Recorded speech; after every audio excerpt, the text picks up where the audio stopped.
नमस्कार। एक बार पुनः स्वामी विवेकानंद कंपटीशन सेंटर झुंझुनू की ऑनलाइन प्लेटफॉर्म पर मैं महेश कुलेरी आप सभी का हार्दिक स्वागत करता हूं।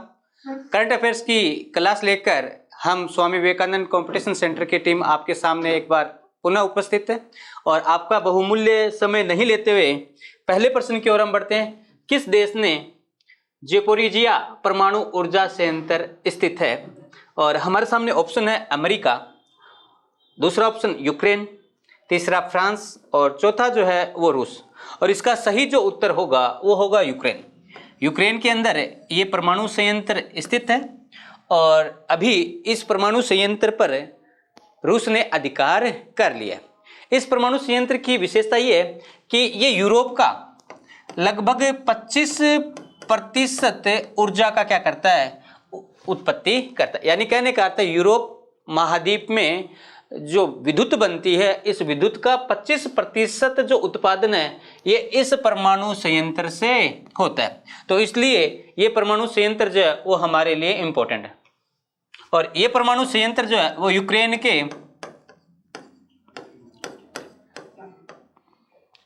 एनरहोदर जो शहर है उसके अंदर क्या है, अवस्थित है। दूसरा अगर हम बात करें कि विश्व में सर्वाधिक परमाणु ऊर्जा संयंत्र से बिजली बनाने वाला जो देश है वो कौन सा है? रशिया, अमेरिका है। विश्व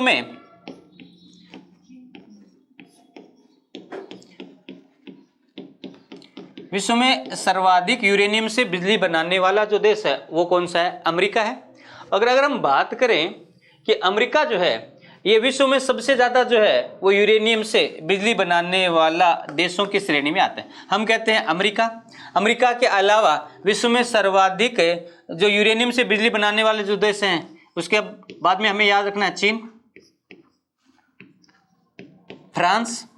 ये जो देश हैं ये यूरेनियम से बिजली बनाने में विश्व के अग्रणी देशों में क्या किए जाते हैं, गिने जाते हैं। तो ये चीज हमें क्या करनी है, याद रखना है। अभी चर्चा में है इसलिए ये जो परमाणु संयंत्र है ये हमें क्या करना है, याद रखना है। दूसरा प्रश्न, भारत का पहला ई कचरा इको पार्क कहाँ स्थापित होगा? और हमारे सामने ऑप्शन है दिल्ली, बेंगलुरु, इंदौर और मुंबई। सबसे पहले हमें पता होना चाहिए ई कचरा क्या चीज होती है। और आजकल वर्तमान युग में और वर्तमान परिप्रेक्ष्य में जब हम देखते हैं कि ऑनलाइन का जमाना है, मोबाइल, कंप्यूटर, लैपटॉप और इसके अलावा अन्य इलेक्ट्रॉनिक्स जो सामान है उसका जब वो खराब हो जाते हैं उसे क्या कहा जाता है, ई कचरा कहा जाता है। और ये जो ई कचरा है ये वर्तमान समय में प्रदूषण का एक महत्वपूर्ण जो है वो सोर्स है। और इस प्रदूषण को, सोर्स को कम करने के लिए दिल्ली सरकार ने भारत का पहला ई कचरा इको पार्क जो है वो क्या किया, स्थापित। यहाँ पे क्या होगा कि ये जितने भी प्राचीन इंस्ट्रूमेंट हैं इनको रिसाइकिल किया जाएगा, इनसे अन्य उपकरणों का निर्माण किया जाएगा ताकि पर्यावरण में ये जो है ज़्यादा प्रदूषण नहीं फैले। केवल और केवल दिल्ली जो है वो प्रति वर्ष जो है वो हम कहते हैं 2 लाख टन जो है वो ई कचरा क्या करता है, प्राप्त करता है। अगर ऐसे पार्क भारत के भिन्न भिन्न राज्यों में होंगे तो ये जो नवीनतम जो पार्क है ये क्या हो सकता है, विकसित हो सकता है। इससे अनेक लोगों को क्या प्राप्त होगा, रोजगार प्राप्त होगा। नेक्स्ट हम प्रश्न की बात करते हैं। चीन में खोजा गया एक नया क्रेटर कौन सा है?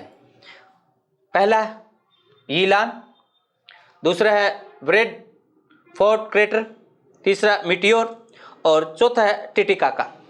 अगर हम बात करें कि क्रेटर होता क्या, तो क्रेटर जो है वो मुख्य रूप से ज्वालामुखी के मुख पर जो अवतलाकार स्थलाकृति का निर्माण होता है इसे क्रेटर कहा जाता है भूगोल में ये। लेकिन एक क्रेटर और भी होता है, अगर आकाशीय पिंड या उल्कापात के द्वारा धरातल पर कोई खड्डा बन जाता है और ये जो खड्डा होता है इसे भी क्या कहा जाता है, क्रेटर कहा जाता है। हाल ही में चीन में विश्व का सबसे प्राचीनतम जो क्रेटर है वो क्या किया, नासा द्वारा खोजा गया। यानी नासा ने यीलान क्रेटर जो है वो चीन के शहर में खोजा है। और हम कहते हैं 200 लाख साल पुराना ये विश्व का सबसे महत्वपूर्ण क्रेटरों में क्या किया जाता है, गिना जाता है। जो विश्व के सबसे बड़े जो क्रेटर है उनकी श्रेणियों में क्या क्या गिना जाता है। दूसरा अगर हम बात करें कि ब्रेड फोर्ट क्रेटर जो है वो कहाँ पे अवस्थित है, ये जो है ये अफ्रीका महाद्वीप में फ्री स्टेट जो है, इस फ्री स्टेट में ये ब्रैडफोर्ड क्रेटर क्या है, अवस्थित है, जो विश्व का सबसे प्राचीनतम, सबसे बड़ा 200 करोड़ साल पुराना जो है वो ये ब्रैडफोर्ड क्रेटर क्या है, अवस्थित है। दूसरा मिटियोर क्रेटर जो है वो कहाँ पे है, तो हम कहते हैं यूएसए, संयुक्त राज्य अमेरिका में है। और इसको पछाड़कर यीलान चीन का जो क्रेटर है वो विश्व का सबसे बड़ा क्रेटर क्या हुआ है, बना है, यानी अपने नाम ये उपलब्धि दर्ज की गई। अब एक नाम आता है टिटिकाका, टिटिकाका झील है। और टिटिकाका झील जो है ये दक्षिणी अमेरिका महाद्वीप में बोलिविया और पेरू की सीमा पर, बोलिविया व पेरू की सीमा पर विश्व में सर्वाधिक ऊंचाई पर स्थित नौकागम्य झील, या हम कहते हैं विश्व की सर्वाधिक ऊंचाई पर स्थित मीठे पानी की झीलों में इस टिटिकाका झील को शामिल किया जाता है। और टिटिकाका झील बोलिविया और पेरू, अगर हम बात करें, यहाँ पे एक पर्वत श्रृंखला है जिसका नाम है एंडीज।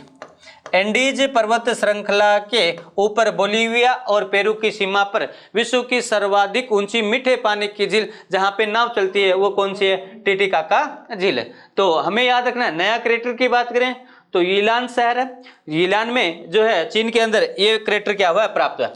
5000 साल पुरानी सोहराई कोहबर चित्रकला जिसे हाल ही में जीआई टैग दिया गया है वह किस राज्य में है। और हमारे सामने ए ऑप्शन है बिहार, बी असम, सी पश्चिम बंगाल और डी झारखंड। अगर इसका सही उत्तर की बात करेंगे तो हम कहेंगे झारखंड। झारखंड में ये जो 5000 साल पुरानी जो सोहराई कोहबर चित्रकला है इसे झारखंड का पहला जियोग्राफिकल इंफॉर्मेशन जो टैग है वो क्या किया गया, प्रदान किया गया। यानी झारखंड के पहला जीआई टैग जो है वो इस चित्रकला को दिया जाता है। क्या है, यहाँ के जो आदिवासी लोग हैं ये इस त्योहार को मनाते हैं और अपनी जो झोंपड़ियाँ हैं इन झोंपड़ियों के बाहर विभिन्न प्रकार की सुंदर जो कलाकृति है उनको क्या करते हैं, उकेरते हैं। और इसी कलाकृति को जियोग्राफिकल इंफॉर्मेशन जो टैग है वो क्या किया गया, प्रदान किया गया।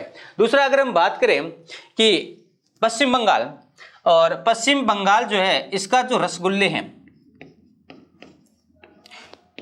रसगुल्ले यहाँ के प्रसिद्ध हैं जिसे जीआई टैग, देखो हम कहते हैं जीआई टैग, रसगुल्ले के जीआई टैग को लेकर पश्चिम बंगाल व उड़ीसा के मध्य दवंद युद्ध हुआ था और उसमें लास्ट में जो जीआई टैग है वो पश्चिम बंगाल को दिया गया था। असम में हम बात करते हैं मनोहरी टी, जो सबसे महंगी टी के रूप में क्या जानी जाती है। इसे अभी हाल ही में चर्चा हुई थी, लगभग 1 लाख रुपए केजी जो है वो चाय जो है वो यहाँ की क्या हुई थी, प्रसिद्ध हुई थी। नेक्स्ट हम बात करेंगे इरकुवेरियम युद्ध अभ्यास किन 2 देशों के मध्य किया गया है।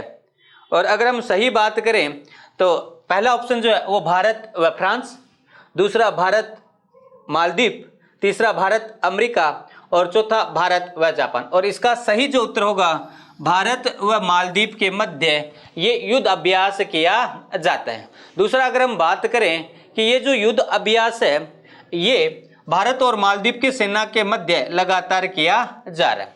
2009 के से लगातार जो है भारत और मालदीव के मध्य जो है ये युद्ध अभ्यास किया गया। इस साल का जो इरकुवेरियम युद्ध अभ्यास था ये मालदीव में क्या किया गया था, आयोजित किया गया। आप सबको पता है कि भारत और अमेरिका के मध्य, भारत फ्रांस के मध्य, भारत रूस के मध्य लगातार युद्ध अभ्यास क्या किए जा रहे हैं, जैसे इंद्र है, इसके अलावा दक्षिणी गरुड़ है, शक्ति है। ये क्या है, भारतीय सेना द्वारा किए जाने वाले महत्वपूर्ण युद्ध अभ्यासों में क्या किए जाते हैं, गिने जाते हैं। और उसी का एक प्रतिफल है कि भारत और मालदीव के मध्य इस बार का इरकुवेरियम जो युद्ध अभ्यास है वो मालदीव में आयोजित किया गया था।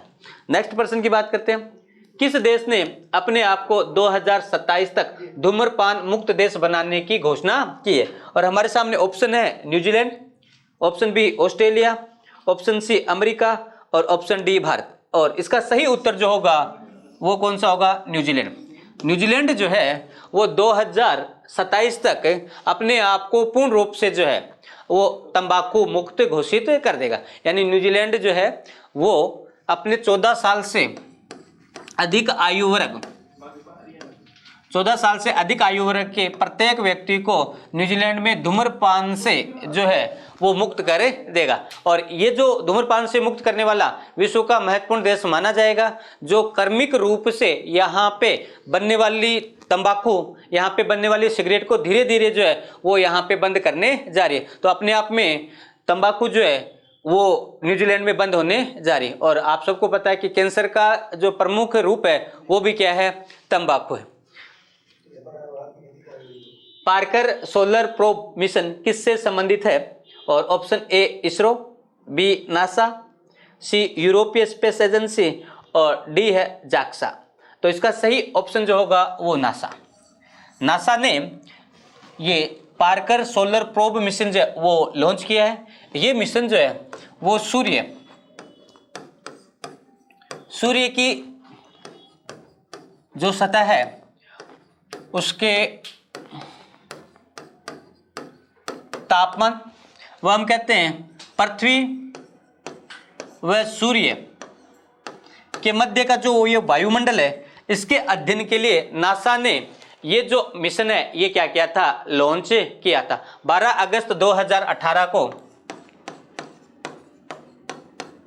12 अगस्त 2018 को ये मिशन लॉन्च किया। और अभी तक का एकमात्र ऐसा मिशन है जो सूर्य की सतह के पास जाकर सूर्य का जो टेम्परेचर है वो क्या किया है, दर्ज किया है। अपने आप में नासा के द्वारा ये महत्वपूर्ण जो मिशन है वो क्या किया गया है, लॉन्च किया गया है। तो पार्कर सोलर प्रोब मिशन जो है वो नासा द्वारा, यानी अमेरिकी स्पेस एजेंसी नासा द्वारा जो है वो क्या किया गया, स्थापित किया गया। इसरो जो है वो भारत की स्पेस एजेंसी है और हाल ही में मंगल मिशन जो है वो आयोजित करेगी। जाक्सा जापान की है और यूरोपीय जो एजेंसी है वो यूरोप महाद्वीप के देशों की है। नेक्स्ट हम प्रश्न की बात करते हैं, नवीनतम राष्ट्रीय शिक्षा नीति 2020 के अध्यक्ष कौन थे? और हमारे सामने पहला ऑप्शन है कस्तूरी रंगन, अलका उपाध्याय, गीता गोपीनाथ, श्री धर्मेंद्र प्रधान। और इसका सही उत्तर जो होगा कस्तूरी रंगन जो है ये 2020 जो नई शिक्षा नीति है उसके क्या थे, अध्यक्ष थे। और इन्होंने जो है 10+2+3 के स्थान पर जो है नवीनतम जो तथ्य दिए वो 5+3+3+4 जो है इसका क्या क्या प्रतिपक्ष, यानी 5 3 8, 8 3 11, 11 4 15। तो इस प्रकार से लगातार जो है वो भारतीय शिक्षा नीति के अंदर ये जो है परिवर्तन होने जा रहा है। और नई शिक्षा नीति जैसे ही देश में लागू होगी हमारी शिक्षा का जो ढांचा है वो भी क्या होगा, परिवर्तित होगा। और आने वाले समय में भारत की जो शिक्षा है वो विश्व में अपना अग्रणी स्थान रखेगी। अब हमारे सामने आता है अलका उपाध्याय जो है वो किससे संबंधित है? तो अलका उपाध्याय जो है वो national highway authority of India की क्या है, अध्यक्ष है। दूसरा गीता गोपीनाथ जो है वो भारत विश्व बैंक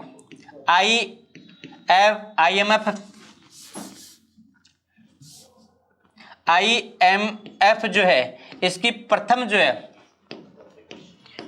उपाध्यक्ष है, यानी पहली बार ये व्यवस्था की गई है।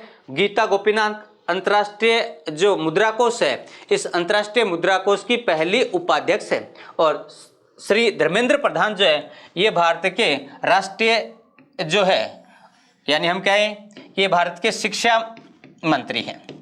केंद्रीय शिक्षा मंत्री जो हैं वो कौन है, धर्मेंद्र प्रधान। तो आज के लिए इतना ही। जय हिंद, जय भारत।